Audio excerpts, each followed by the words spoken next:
محترم بزرگوں اور بھائیوں، یہ بات سچ ہے کہ اتحاد اور اتفاق میں طاقت ہے، جبکہ انتشار میں اور اختلاف میں کمزوری ہے۔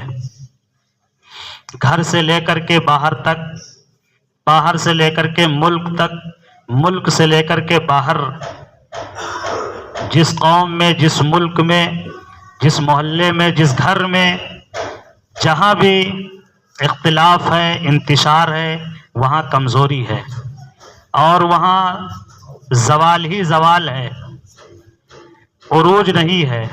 لیکن جہاں اتحاد ہے، اتفاق ہے، وہاں عروج ہے، وہاں ترقی ہے۔ قومیں ترقی جب کرتی ہیں جب قوموں میں اتحاد ہوتا ہے۔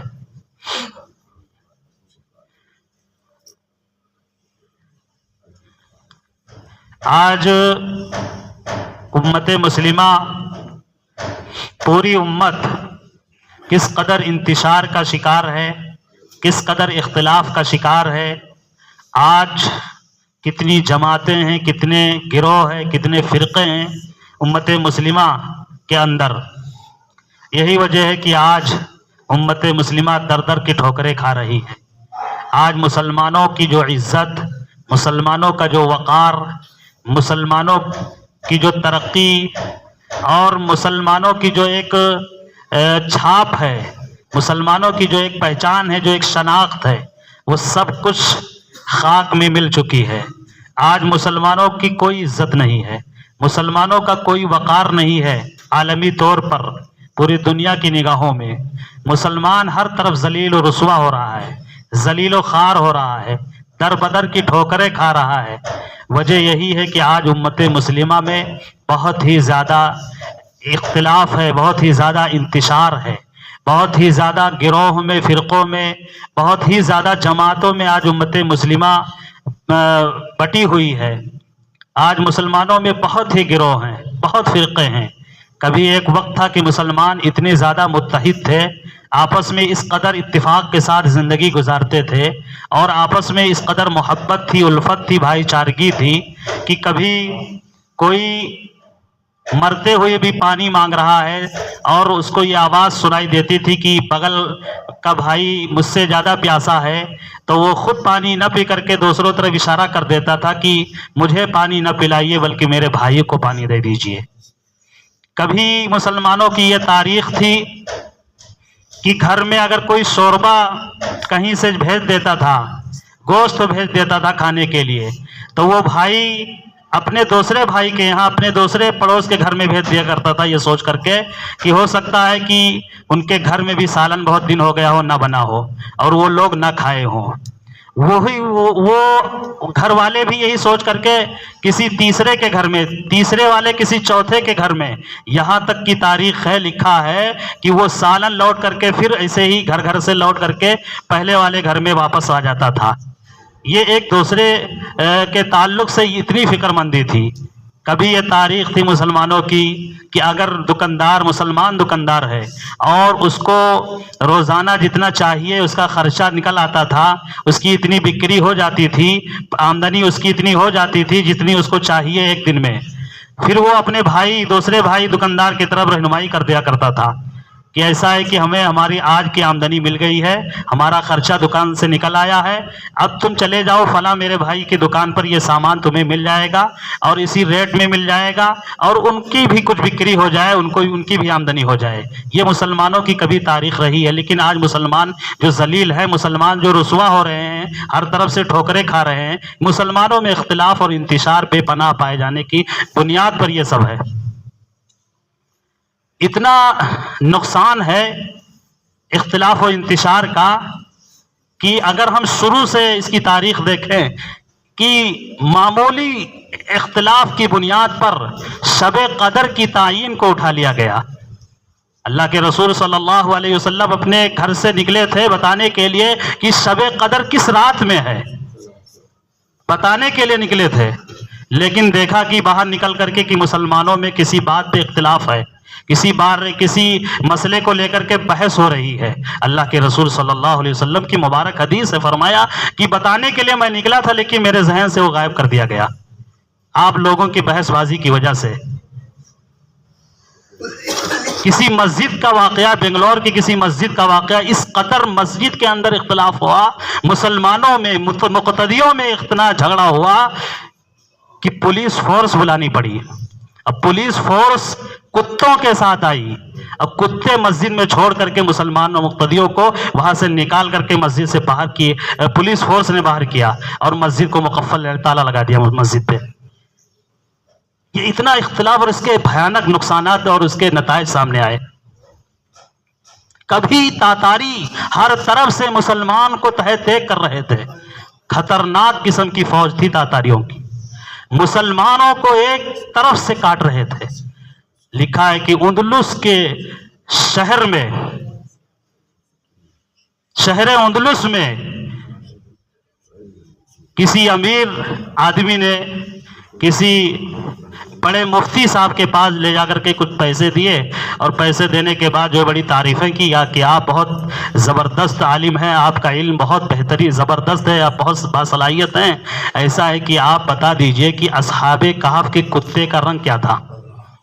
انہوں نے بتایا کہ جو ہے ایسا ہے کہ سفید تھا، خوش ہو کر کے۔ یہ بڑا عجیب و غریب واقعہ لکھا، اس لیے میں بتانے پر مجبور ہوا۔ پھر انہوں نے اس امیر نے کہا کہ ایسا ہے کہ یہ بات جو آپ ممبر سے بتائیں، لوگوں کو بتائیں کہ اصحاب کہف کے تعلق سے اور اس کے کتے کے تعلق سے اور اس کتے کے رنگ کے تعلق سے آپ ضرور اس کو بتائیں تاکہ لوگ جانیں، جانکاری ہو، لوگوں کو معلومات ہو۔ اور پھر وہی سیٹھ امیر آدمی پیسہ لے جا کر کے دوسرے جو ہے مولانا کے پاس گیا، مفتی کے پاس گیا، کہا ایسا ہے کہ آپ بتائیے کس رنگ کا تھا۔ انہوں نے کسی اور رنگ کا بتا دیا، اور اس کے بعد پھر اس نے یہی بات دہرائی کہ آپ بھی جو ہے لوگوں کو جاگروک کیجیے، بتائیے اصحاب کہف کے بارے میں۔ اب جب دو طرح کی باتیں ہوئی، تین طرح کی باتیں ہوئی، تو اس نے جب عوام میں باتیں گئیں ممبر سے، لوگوں سے، مولانا نے، مفتی نے جب بیان کیا، بتایا، تو اب ان کے سننے والوں میں اختلاف ہوا۔ جب کہیں اکٹھا ہوئے تو انہوں نے کہا ایسا ہے کہ ایک بہت بڑی معلومات حاصل ہوئی ہے، وہ یہ ہوئی ہے کہ اصحاب کہف کے کتے کا رنگ یہ تھا، فلاں مفتی صاحب نے بتایا ہے۔ پھر وہاں دوسرے جو ہے سن رکھے تھے، انہوں نے کہا نہیں ایسا نہیں، آپ غلط بول رہے ہو، یہ رنگ تھا۔ اس میں مسلمان جو ہے ایک تاریخ ہے، یہ واقعہ صحیح واقعہ لکھا کتابوں میں کہ صرف رنگ کو لے کر کے اختلاف ہو رہا تھا، اور ادھر تاتاری لوگ مسلمانوں کو کاٹ رہے تھے، جبکہ اصحاب کہف کے کتے کا رنگ کیا تھا ہے ہی نہیں کہیں اس کا وجود۔ نہ قرآن میں اللہ نے بتایا، نہ حدیث میں اللہ کے نبی نے بتایا، نہ سلف صالحین نے بتایا، کسی نے بتایا ہی نہیں، تو جو بتائے گا وہ غلط بتائے گا، اپنا ہی دماغ دوڑائے گا، اپنے ہی خیال سے اس کو بتائے گا کہ یہ سفید تھا کہ کالا تھا یا کس کلر کا کتا تھا۔ ایک فرضی، ایک فالتو بحث، اور اسی بحث میں اتنا اختلاف، اور اس اختلاف کے نتائج اتنے خطرناک اور بھیانک نتائج کہ معمولی چیزوں پہ مسلمان لڑے جا رہے ہیں، مسلمان آپس میں منتشر ہیں، الگ الگ فرقوں میں ہیں، الگ الگ گروہ میں ہیں، اور دوسری طرف مسلمانوں کے جو دشمن ہیں ان کو موقع ملا ہے، اور وہ مکمل مسلمانوں کے خلاف پڑے ہوئے ہیں اور مکمل مسلمانوں کا صفایا کر رہے ہیں۔ جو پہلے صورتحال تھی تقریباً آج بھی صورتحال، اور یہی صورتحال ہمارے سامنے آج اس وقت۔ مسلمان کتنے بٹے ہوئے ہیں، اتحاد و اتفاق کے نام کی کوئی چیز نہیں ہے امت مسلمہ میں۔ مسلمان، حالانکہ یہ اختلاف جو ہے نفس اختلاف مذموم نہیں ہے، بتایا گیا ہے عربی محاورہ اختلاف العلماء رحمت، اختلاف کا ہونا یہ بھی رحمت ہے، زحمت نہیں ہے، لیکن اختلاف ادب کے دائرے میں ہو، احترام کے دائرے میں ہو، محبت کے دائرے میں ہو، نفرت نہ ہو، کفر نہ ہو کہ فلاں ایک کافر ہیں، ان سے نفرت کی جائے، ان سے دور رہا جائے، ان کے گردن کو کاٹنا حلال سمجھا جائے، یہ خطرناک ہے، یہ بھیانک ہے۔ ایسا اختلاف بہت ہی زیادہ خطرناک ہوتا ہے، لیکن ایسا اختلاف جو انبیاء کرام میں بھی اختلاف رہا ہے، انبیاء کرام میں بھی اختلاف رہا ہے فروع میں، حضرت آدم علیہ السلام کی شریعت کچھ اور تھی، حضرت نوح علیہ السلام کی شریعت کچھ اور تھی، حضرت موسیٰ علیہ السلام کی شریعت کچھ اور تھی، حضرت عیسیٰ علیہ السلام کی شریعت کچھ اور تھی، حضرت ابراہیم علیہ السلام کی شریعت کچھ اور تھی، آخری نبی حضرت محمد مصطفیٰ صلی اللہ علیہ وسلم کی شریعت کچھ اور ہے۔ ہر ایک کے زمانے میں مسئلے میں فرق ہے، فروعی اختلاف ہے، یہ پیغمبروں میں بھی رہا ہے، لیکن کیا مجال کہ کسی پیغمبر نے کسی پیغمبر کے خلاف علیہ باللہ زبان کھولی ہو، کسی نے کسی کے تعلق سے کوئی تبصرہ کیا ہو۔ ہر پیغمبر کی شریعت میں تھوڑا بہت رد و بدل رہا ہے، فرق رہا ہے، یہاں تک کہ ایک ساتھ میں دو پیغمبر ہیں، حضرت سلیمان علیہ السلام اور حضرت داؤد علیہ السلام، باپ بیٹے دونوں پیغمبر ہیں، ایک ہی وقت میں ایک ہی گھر میں دونوں بادشاہ وقت ہیں، دونوں فیصلے کر رہے ہیں، فیصلہ الگ الگ کر رہے ہیں۔ یہ قرآن میں فَفَهَّمْنَاهَا سلیمان، قرآن کو پڑھیں تو اندازہ ہوگا کہ ایک ہی وقت میں دو پیغمبر بادشاہ ہیں، دونوں فیصلے کر رہے ہیں، دونوں کا فیصلہ الگ الگ ہے۔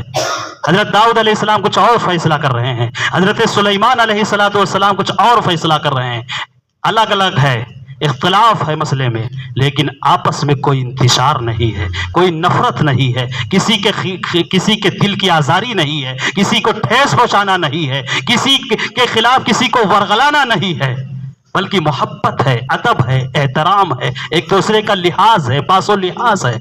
اس طرح کا اختلاف پیغمبروں میں بھی رہا ہے، صحابہ میں بھی رہا ہے۔ جنگ بدر کے قیدی، مشورہ ہوا کہ کیا کیا جائے ان قیدیوں کے ساتھ جو قید ہو گئے ہیں جنگ بدر میں، قیدیوں کے ساتھ کیا کیا جائے؟ حضرت عمر فاروق رضی اللہ تعالیٰ عنہ نے مشورہ دیا کہ سب کی گردنیں کاٹ دی جائے، صرف ہمارے خلاف لڑنے آئے ہیں ان کو سب کو مار دیا جائے۔ حضرت ابوبکر صدیق رضی اللہ تعالیٰ عنہ سے مشورہ مانگا گیا تو حضرت ابوبکر صدیق رضی اللہ تعالیٰ عنہ نے مشورہ دیا کہ سب کو چھوڑ دیا جائے، کسی کو کچھ نہ کہا جائے، سب کو چھوڑ دیا جائے، اس لیے کہ ہو سکتا ہے بعد میں یہ سب مسلمان ہو جائیں، سب کو ایمان اور ہدایت مل جائے۔ ایک ہی وقت میں پیغمبر مشورہ مانگ رہے ہیں، مشورہ دینے والے صحابہ کرام ہیں، حضرت ابوبکر حضرت عمر ہیں، اور الگ الگ رائے دے رہے ہیں، الگ الگ مشورہ، اور دونوں رائے میں مشورے میں بہت زمین آسمان کا فرق ہے۔ حضرت عمر فاروق فرما رہے ہیں کہ سب کی گردنیں کاٹ دی جائے، حضرت ابوبکر صدیق فرما رہے ہیں کہ سب کو چھوڑ دیا جائے۔ اس موقع پر حضور اکرم صلی اللہ علیہ وسلم نے فرمایا کہ ابوبکر تمہاری مثال ابراہیم اور عیسیٰ جیسی ہے۔ حضرت ابراہیم علیہ السلام نہایت نرم دل، حضرت عیسیٰ علیہ السلام کے یہاں نہایت درگزر کا معاملہ۔ اور حضرت عمر کے تعلق سے حضور اکرم صلی اللہ علیہ وسلم نے فرمایا کہ تمہاری مثال عمر نوح اور موسیٰ علیہ السلام جیسا ہے۔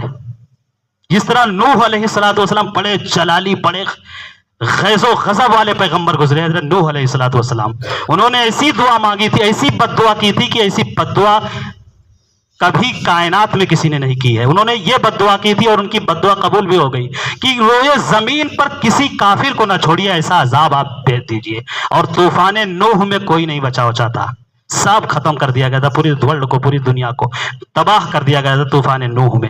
حضرت نوح علیہ السلام ایسے غیظ و غضب والے پیغمبر تھے، کسی کو نہ بخشیے۔ حضرت موسیٰ علیہ السلام کا جلال اور ان کا قہر تو بہت ہی واضح ہے۔ تو حضور اکرم صلی اللہ علیہ وسلم نے فرمایا عمر تمہاری مثال حضرت نوح اور حضرت موسیٰ جیسی ہے۔ صحابہ میں بہت سے اختلافات ہم دیکھیں گے، بہت سے اختلافات، کسی معمولی بات پہ اختلاف، لیکن ان اختلاف کے ہم پیچھے اگر ہم پڑھیں گے تو کوئی نفرت نہیں ملے گی کسی کو کسی کے خلاف۔ یہ فاسق ہیں، یہ کافر ہیں، یہ گستاخ ہیں، دنیا بھر کی جو ایک لیبل کسی اختلاف کے پیچھے نہیں پائیں گے۔ صحابہ کی زندگی پڑھ کر کے دیکھ لیں، حالانکہ ہر موڑ پر اختلاف۔ یہ اختلاف ہوا کیسے؟ صحابہ کرام میں بڑے طبقات ہیں، کچھ صحابی ایسے ہیں جو بہت پہلے مسلمان ہو گئے، اور کچھ صحابی ایسے ہیں کہ بہت سالوں کے بعد مسلمان ہوئے، 20 سال کے بعد مسلمان ہوئے۔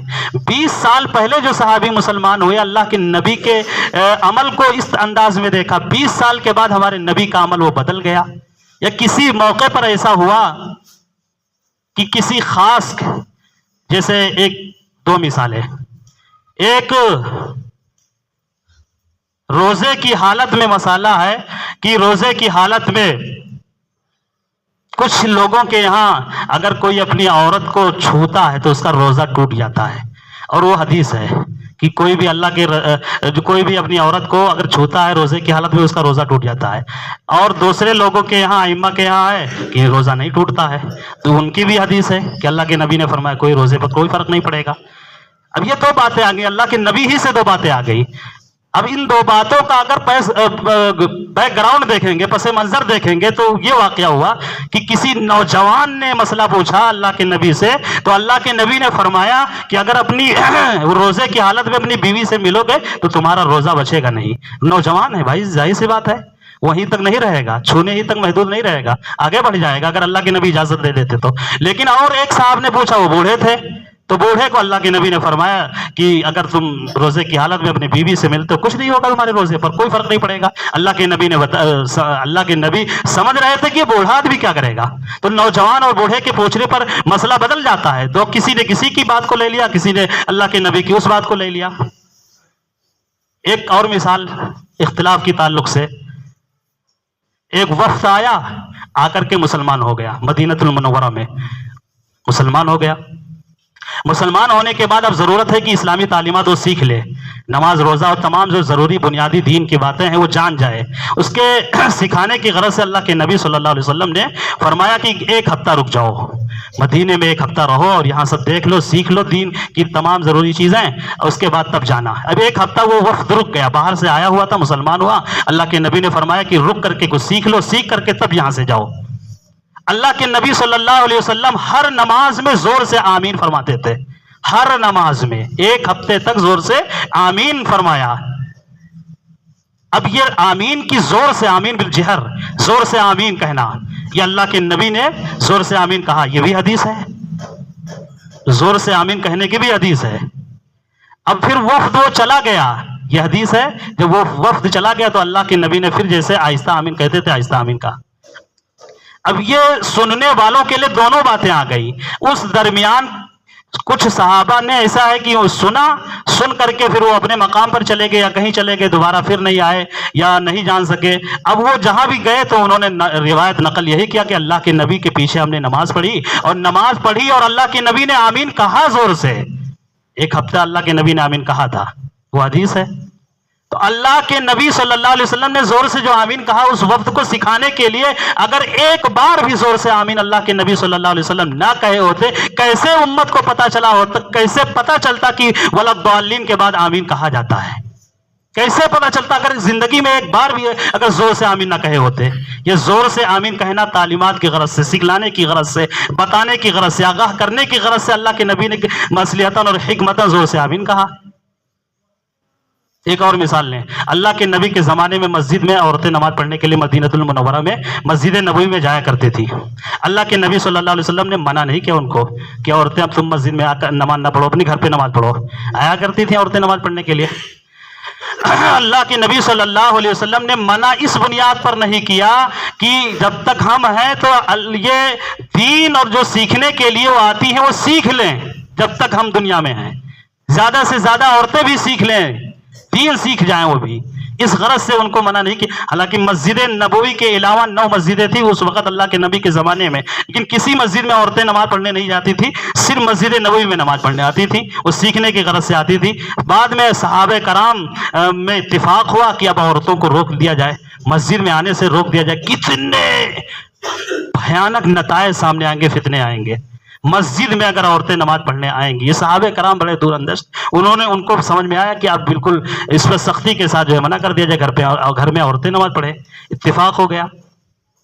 ایسے کچھ جو ہے مسئلے یہ اس طرح سے ہیں کہ فروعی مسئلے ہیں، فروعی مسئلے ہیں، اس کو لے کر کے امت میں اس قدر اختلاف، اس قدر انتشار، نفرتیں اس قدر بڑھی ہوئی ہیں اور بھیانک اس کے نتیجے ہمارے سامنے آ رہے ہیں۔ کچھ چیزیں ہیں کہ اگر ان چیزوں کو ختم کر دیں، ہمارے درمیان میں جو اختلاف انتشار ہے، اگر تشخصات کو ختم کر دیں، تشخصات کا مطلب کچھ جو اختلاف ہے پہچان کی بنیاد پر ہے کہ ہماری پہچان ختم ہو جائے گی۔ اگر ہم یہ چیز کریں گے تو ہماری جو یہ پہچان بنی ہوئی ہے، یہ پہچان، یہ لیبل ختم ہو جائے گا۔ اس بنیاد پر بھی بہت سے اختلافات پائے جا رہے ہیں۔ ایک نے کسی سے کہا بھائی آپ ٹخنے کے نیچے پیجامہ کیوں پہنتے ہیں؟ کہا اگر ٹخنے کے اوپر پیجامہ پہن لیں گے تو ہم تو وہابی ہو جائیں گے۔ اب دیکھیں نیچے پہننا ایک اپنا وہ پہچان بنائے ہوئے ہیں، یعنی ہمیں وہابی نہیں بننا ہے۔ یہ نہیں، انہوں نے یہ نہیں کہا کہ اللہ کے نبی کا طریقہ کیا ہے۔ بھائی جھگڑے کا، اختلاف کا خاتمہ اسی وقت ہوگا ہم نبی کے طریقے پر جائیں، نبی کے ڈگر پر جائیں، نبی کے ہم در پر جائیں اور وہاں جا کر کے دیکھیں۔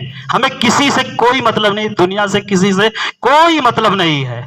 ہاں نبی سے مطلب ہے کہ ہمارے نبی کیسے کپڑا پہنے ہیں، ہمارے نبی کا طور طریقہ کیسا رہا۔ اختلاف سب ختم ہو جائے گا، لیکن تشخصات کی بنیاد پر۔ اسی طرح جو ہے بیجا رسم و رواج، فروعات کے اس پر اصرار کی بنیاد پر اختلاف پایا جا رہا ہے۔ بھائی اگر ہم محرم میں کالا کپڑا نہیں پڑیں گے، اگر ماتم نہیں اور یہ سب تمام چیزیں اگر نہیں کرتے ہیں، یہ ایک فروعی چیز ہے، اس کو لے کر کے کتنا بڑا اختلاف ہے۔ اذان سے پہلے درود شریف، اذان کے بعد صلاۃ والسلام، یہ کون سا ایسا مسئلہ ہے جو قبر میں پوچھا جائے گا؟ قبر میں اس تعلق سے بالکل سوال نہیں ہوگا۔ یہ عقیدے کے تعلق کا مسئلہ نہیں ہے کہ یہ عقیدہ ہو، یہ عقیدہ نہیں ہے۔ دنیا بھر کے جو رسومات ہیں دیکھ لیں، کتنے رسم و رواج میں جکڑے ہوئے ہیں، اور اگر یہ رسم اگر کوئی کہہ رہا ہے کہ یہ چھوڑ دو یا نہیں کر رہا ہے تو اس کے اوپر لیبل لگا دیا تھا ہماری جماعت کے تم نہیں ہو، تم فلاں ہو، تم فلاں ہو، فلاں تعلق سے رکھنے والے ہو۔ یا کوئی اگر زور سے آمین نہیں کہتا، آہستہ آمین کہتا ہے، یا رفع دین نہیں کرتا ہے، ارے تم اللہ کے نبی کی نماز نہیں پڑھ رہے ہو، اللہ کے نبی کی نماز کے طریقے پر نہیں ہو، اللہ کے نبی کی نماز کا طریقہ تو یہ تھا۔ ارے یہ فروعی مسئلہ ہے، اس کے گہرائی میں جائیں تو کیا اس سے ہمارے عقیدے پر کوئی فرق پڑے گا؟ اگر ہم رفع دین نہیں کرتے ہیں یا آمین زور سے نہیں کہتے ہیں تو عقیدے پہ کوئی فرق نہیں پڑے گا۔ یہ فروعی مسئلے ہیں، اس میں الجھ کر کے ہم کتنا زبردست اپنا جو ہے اپنے وجود کو، اپنے وقار کو، اپنے عزت کو خاک میں ملا چکے ہیں۔ کوئی ہماری عزت نہیں ہے آج، کسی کی نظر میں ہماری کوئی وقعت نہیں ہے۔ یہ ہمارے آپس میں جھگڑنے، اختلاف، انتشار کی وجہ سے ہے۔ کتنی عجیب و غریب بات ہے کہ آج مطلب قرآن ہمارا ایک ہے، اس پہ کوئی اختلاف نہیں، نبی ہمارا ایک ہے، پورے ورلڈ کے مسلمانوں کا نبی ایک ہی ہے، کوئی نبی دو نہیں ہے، ایک نبی پر ایک نبی ہے، ایک قرآن ہے، ایک خدا ہے، ایک کعبہ ہے، اس کے باوجود اتنا اختلاف و انتشار۔ ارے انہی پر ہم اتفاق کر لیں، قرآن کو، کعبہ کو، خدا کو، نبی کو، ہمارے سامنے یہی ہمارے لیے سب محور ہو جائیں، یہی ہمارے لیے آئیڈیل ہو جائیں، کوئی اختلاف انتشار نہیں ہوگا۔ یہ تو شخصیت پرستی کی بنیاد پر کہ ہمارے فلاں حضرت یہ کہہ رہے ہیں، ہمارے فلاں حضرت یہ کہہ رہے ہیں۔ ارے فلاں حضرت کو چھوڑو، قبر میں فلاں حضرت کے تعلق سے کچھ نہیں پوچھا جائے گا، یہ پوچھا جائے گا تمہارے فلاں حضرت جو کہہ رہے ہیں وہ قرآن کی روشنی میں کہہ رہے تھے کہ نہیں، حدیث کی روشنی میں کہہ رہے تھے کہ نہیں۔ قرآن ہی ہمارے لیے آئیڈیل ہے، حدیث ہی ہمارے لیے اصل طریقہ ہے۔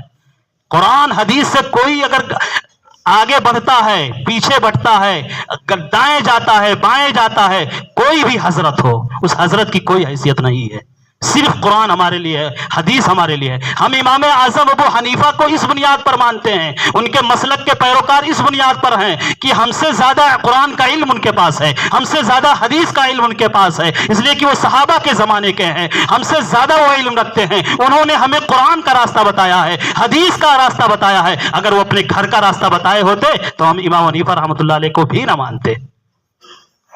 کہ جتنے بڑے بڑے ہم امام کو جو مانتے فالو کرتے ہیں ان کو اسی بنیاد پر مانتے کہ انہوں نے قرآن کو بتایا، ہمیں حدیث کو ہمیں بتایا، ان کا احسان ہے، قرآن حدیث سے ہمیں جوڑ دیا، ایک راستے پر لگا دیا۔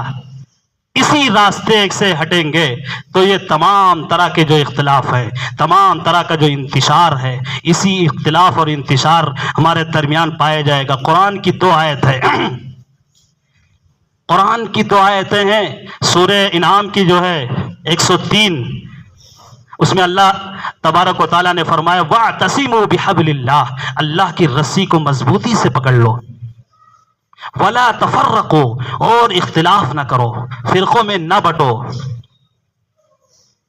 وَكُنْتُمْ أَعْدَاءً فَأَلَّفَ، ذرا غور کرو کہ پہلے تم کیا تھے، آپس میں دشمن تھے ایک دوسرے کے خلاف تھے. اللہ کا کرم ہوا، اللہ نے احسان فرمایا کہ تمہارے دلوں میں الفت پیدا کر دی. فَأَلَّفَ بَيْنَ قُلُوبِكُمْ وَأَصْبَحْتُمْ بِنِعْمَتِهِ إِخْوَانًا، اور اللہ کے کرم سے تم بھائی ہو گئے.